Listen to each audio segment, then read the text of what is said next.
Hey everyone! Okay, so I'm back again with another video for you all this week. This week I will be talking to you all about the process of saltatory conduction.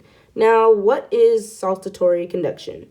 You should already recall from your lectures during this unit that this is the process that our action potentials go through in order to get from the trigger zone to our axon terminals as quickly as possible with the help of our surrounding myelin sheath. Now, you probably already know a little bit about how this process works, so I'm going to try to demonstrate this for you in the best way that I can, and like a goofy little analogy to help this stick. So without further ado, I give you the process of saltatory conduction. So as previously mentioned, the process of saltatory conduction is a process of our action potential traveling down the axon in order to reach our axon terminals so that we can then be able to release neurotransmitters. The key thing to remember about this process is the function of the myelin sheath through all this. As we know, the internal and external environment of the axon have opposing charges. These charges impact our action potential's ability to travel quickly down the axon, because it is drawn to the surface by those charges. This is why we need our myelin sheath to surround the areas of the axon in order to essentially block those charges from causing our action potential to dissipate gradually.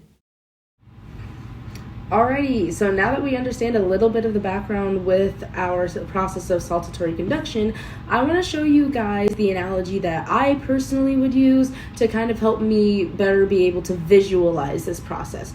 So let's get into it. I like to personally relate this to a runner who is in a race.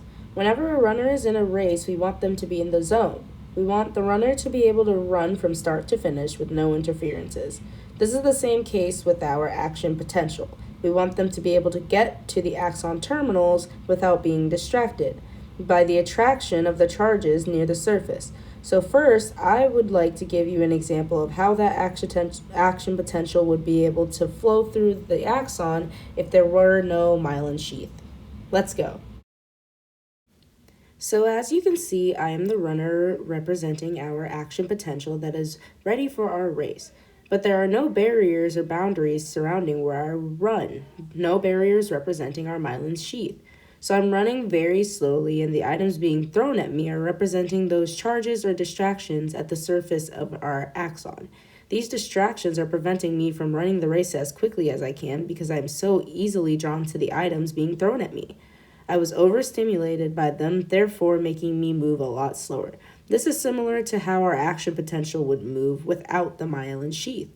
Without the myelin sheath there to prevent those items from distracting me, quote unquote, I was moving slowly and never finished, so I was not able to get to my axon terminal. So that was the analogy that I created to show you what it would be like if our action potential was traveling down our axon without the help of our myelin sheath to help insulate. Now I want to show you what it would look like with our myelin sheath there as a barrier to prevent us from being distracted by those distractions. Now here's what that race would look like when covered by the myelin sheath. My friend here is representing a portion of that myelin sheath that is blocking those charges. As you can see, the runner is not overstimulated by the surrounding stimuli and is able to run smoothly through the areas that are blocked off from the props. Now, this is still not a completely smooth race because, like our axon, there are the nodes of Ranvier. These are areas that are not covered by our myelin sheath. So in these areas, I'm slowing down and catching all those objects. However, the runner is still able to pick it right back up and complete the race as quickly as possible due to the barriers surrounding the track, or in this case, our garage. Alrighty, so that is the end of my video. That was the analogy that I personally wanted to give you a visual on so that you can better get an idea of what saltatory conduction looks like. As I said before, it is the process of our action potential traveling down that axon, and as you can see from the visuals, that it is more difficult for the action potential to be able to move straight to the axon terminals without that myelin sheath there to insulate and essentially block those charges from attracting it. I hope this video was very helpful for you guys. Give it a thumbs up. You can feel free to subscribe as well if you would like to. And I hope that this video has been beneficial for you guys. And I will see you next week. Bye.